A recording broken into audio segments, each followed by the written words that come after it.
Saludos, señores, aquí en El Punto para analizar los temas nacionales e internacionales que son noticias aquí en el país. Miren, el presidente Luis Abinader, se hizo una rueda de prensa y trató varios temas. Él estuvo en Guyana en una actividad de instalación de la Embajada Dominicana en la República Cooperativa de Guyana. Un éxito ese evento. Ahora bien, y él entonces inmediatamente llegó, hizo su trabajo en el interior, como siempre lo hace, dejándose ver, inaugurando cosas, entregando títulos. Y hoy habla de que el Estado, el gobierno dominicano, y debe ser así, ojalá que sea así, va a garantizar el uso de los fondos públicos en la venidera campaña electoral. ¿De qué manera? Bueno, de que los funcionarios públicos no utilicen los fondos públicos para hacer campaña. Ese es un mal del que adolece el país hace mucho tiempo. De que hay funcionarios que se ponen en campaña, aspirar a un puesto, utilizan vehículos, recursos, personal y todo lo que se puede de la institución donde ellos están para promover sus aspiraciones. Es un mal endémico en la República Dominicana y el presidente Abinader se refirió a eso, porque probablemente muchos funcionarios que son del PRM y que son de partidos aliados van a querer aspirar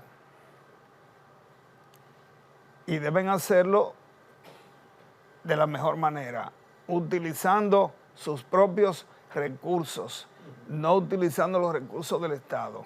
Bueno, vamos a verlo de esta manera. Usted dirá, cada presidente dice eso. Sí, es verdad. Pero alguien algún día tiene que hacerlo cumplir.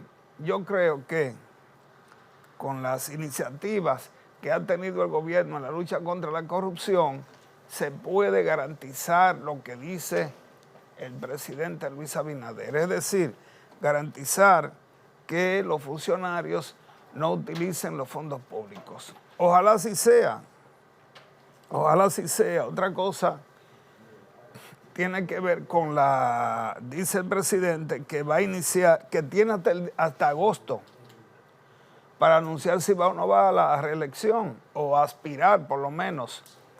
Y eso también está bien. ¿Por qué? Porque si el presidente desde ahora estuviera en campaña, 80 gente estuvieran en campaña presidencial detrás de él y lo acusan de que no trabaja. Ejemplos tenemos de sobra. Si Luis Abinader dice yo voy ahora, lo acaban. Y dicen que todo lo que hace es por la campaña electoral. Entonces la aclara, bueno, yo tengo hasta el 17 de agosto de este año para decir si voy o no voy. Todos sabemos que él va a ir, pero bueno, es una forma de él blindarse de las críticas que tienen que ver con la acción del gobierno y las aspiraciones. Un tema que tocó y que es importante tiene que ver con el cambio climático. Anunció un plan de reforestación en el Día Mundial del Cambio Climático o el Día del Medio Ambiente. Ese proyecto de cambio climático se ha quedado en el olvido y ustedes ven esas lluvias, en un día llueve el agua de un mes y se acaba medio mundo, no solamente aquí, en otros países también, que ha llovido y hay mucha agua. Se derriten los bloques de hielo del Polo Norte. Ahora el país se ha ido cada vez más deforestando porque cuando agarran una loma y la urbanizan, esos árboles se van a pique. Y origina entonces lo que vemos ahí. Mucha agua, agua destructiva, agua que mata gente, agua que desbarata bienes y también agua que le cuesta mucho dinero al gobierno resarcir a la gente que se ha damnificado. Don Johnny Rodríguez. Marino Ramírez. ¿Qué es lo que pasa, Johnny? En El Punto. Cuénteme. Estamos aquí mirando que está muy activo el presidente. Sí, muy realmente activo. metiéndole mano a los principales temas que nos agobian en este momento, como es el medio ambiente, realmente, y como es el tema de si él va o no va, y el tema del control de las finanzas públicas de cara a las próximas elecciones, que no creo que está lejos, pero comenzaron temprano, porque usted sabe que en este gobierno todo el que se rumora que se está desviando lo suspenden de una vez y después averiguan, que es lo que yo siempre he dicho. No hay que decir si es culpable o inocente, pero se suspende y se pasa a una investigación. Una prevención. Claro, claro. Además, se manda un mensaje que creo que se está logrando, pues si vemos, está bajando la curva. A lo primero había un poquito más. Era duro a lo Sí, primero. Sí, había gente que comenzó a 1000. Muy rápido, sí, así es. Entonces, en ese sentido, yo creo que sí. Y sobre las presiones, porque Marino, hay presiones de que diga si va o no va. Y como un hombre democrático y de derecho ha dicho, pero yo no me ha llegado la hora todavía, vamos a esperar llegar allá. Y yo no creo que sea por temor a ningún sector, yo creo que por su forma de él conducirse de prudente. Bueno, porque en realidad, aunque todo pinta que él estaría detrás de una reelección, la realidad es que lo que él ha estado tratando de hacer un buen gobierno. No obstante los problemas que ha tenido con algunos funcionarios que no arrancaban, porque es que tenemos una memoria de cotorra, porque cuando el primer gobierno de Leonel Fernández fue así, que nadie arrancó, ni siquiera llegó a arrancar él, y por eso perdió las elecciones. ¿Usted recuerda ese gobierno? El primer gobierno de Leonel no dio pie con bola, y sin embargo, porque a Juan lo de Juan, desde su segundo gobierno para acá ya todos esos muchachos llegaron veteranos. Tenían experiencia. Sí, no. Le pasó como a Balaguer en el segundo, después de los 12 años, que cuando regresó, realmente las políticas de ejecución gubernamental cambiaron para bien. Incluso, tristemente hay que reconocerlo, Marino, es el único gobierno que nos regaló los heredarios públicos al sector privado. Después, cada vez que venía un presidente de turno, alguien se inventaba una figura diferente. Lo primero fue el neoliberalismo, que el Estado era inoperante, por ahí comenzó la cosa, después la privatización, y finalmente este gobierno ha usado los fideicomisos. Pero, por lo menos, que era lo que yo decía y me querían satanizar, que sin ser el abogado del diablo Marino, decía yo y digo que la figura del fideicomiso como figura jurídica, una excelente figura, porque tú recibes la cosa del otro, pero tú asumes responsabilidades reales que están dentro del fideicomiso. Que un contrato común y corriente entre partes no contempla esas responsabilidades puntuales, donde el que recibe la cosa arriesga su patrimonio, el de él y el de hasta su tercera generación. Bueno, en el caso se le puso un nombre, capitalización de las empresas del Estado se le entregó al sector privado. Sí, mayormente. Y muchos la quebraron. ¿Qué quedó? Queda Molinos, porque Molinos es un monstruo. Sí, pero en manos privadas. Sí, pero no podían quebrarla, porque de ahí depende prácticamente que hay pequeñas empresas que producen harina, pero muy pequeñas. Entonces, sí. Molinos es un monstruo. Sí, ¿no? Y el consumo de harina en el país es mucho. Es mucho, claro. Y luego, pues todas las demás empresas, porque se hizo un trabajo para que quebraran, realmente. Para justificar terminar de desaparecerla. Y quebraron todas y la vendieron, las que no la cerraron, porque todavía se ven ahí el edificio de la refinería de Sal y de Fasaco. Sí, es que el proyecto era ese, terminarla de desaparecer.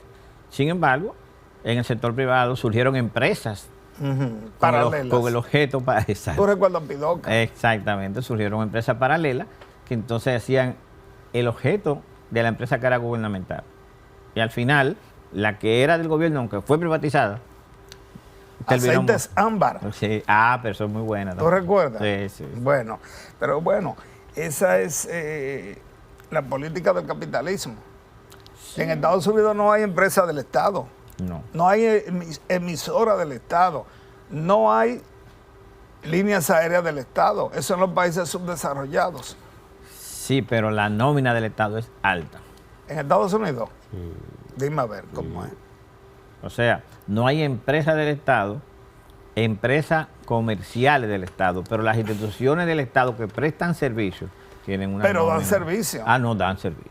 Pero es lo que te digo, incluso, no sé si usted ha escuchado que ahora en el tema, por ejemplo, de migración, que se quejan la gente que hay unos atrasos, van a aumentar el personal. Están preparando una camada de personas Sí. para ponerlo ahí, para ponerlo más grande. No, y los impuestos. Ah, también.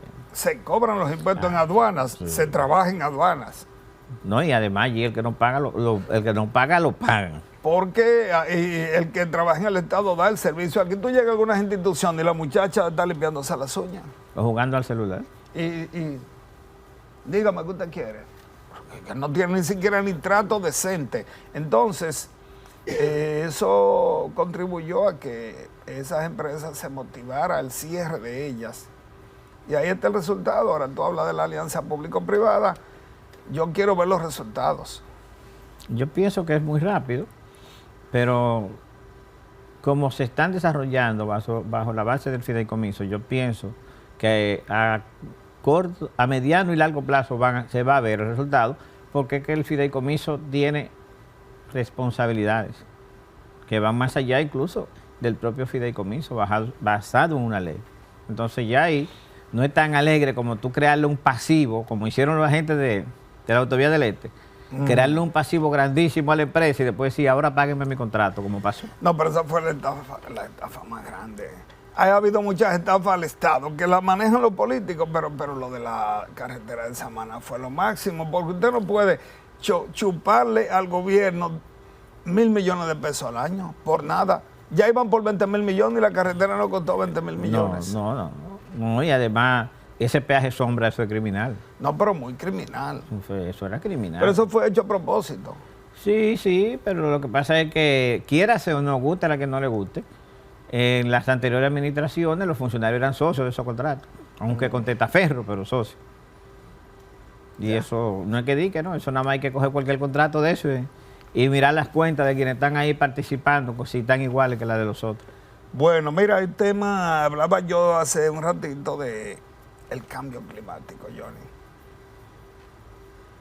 No se ha analizado bien el fondo del asunto. El presidente Lula en Brasil anunció una serie de medidas para contrarrestar lo que está pasando. ¿Qué es lo que ha pasado? Que la lluvia de un mes cae en un día o cae en 2 horas. Entonces arrastra todo lo que hay. Hubo un país que lo dijo el ministro de allá, el presidente, es que aquí ha caído la lluvia de 60 días en un solo día. En Turquía se ha llevado media capital la lluvia luego del terremoto también. Y aquí Haití y la frontera están dañadas, desaparecieron 2 personas porque es que baja demasiado agua. No hay forestación en las montañas y cuando llueve en las montañas el agua baja con mucha presión. Aquí no se construye con planificación. Por ejemplo, aquí le coge de encementar cañadas. Las cañadas no se encementan, Johnny, porque la tierra es la que chupa el agua. Entonces, cuando usted encementa una cañada, el agua no tiene a dónde irse y sigue corriendo hasta encontrar una salida. Eso y el problema de que la gente tenga acceso a tirarle la basura, ese es otro problema. No, ya es otra cosa, ya eso es. Yo tengo unas fotos ahí en el celular. Yo camino mucho en el Botánico. De la basura hay una gran cañada en el Botánico que cruza todos los jardines y llega hasta el río Isabela. Para que veas la basura que hay ahí, los vasos plásticos que hay ahí. Pero además, en todos los ríos el malecón se ha llenado de basura. Sí. Porque baja del río Sama.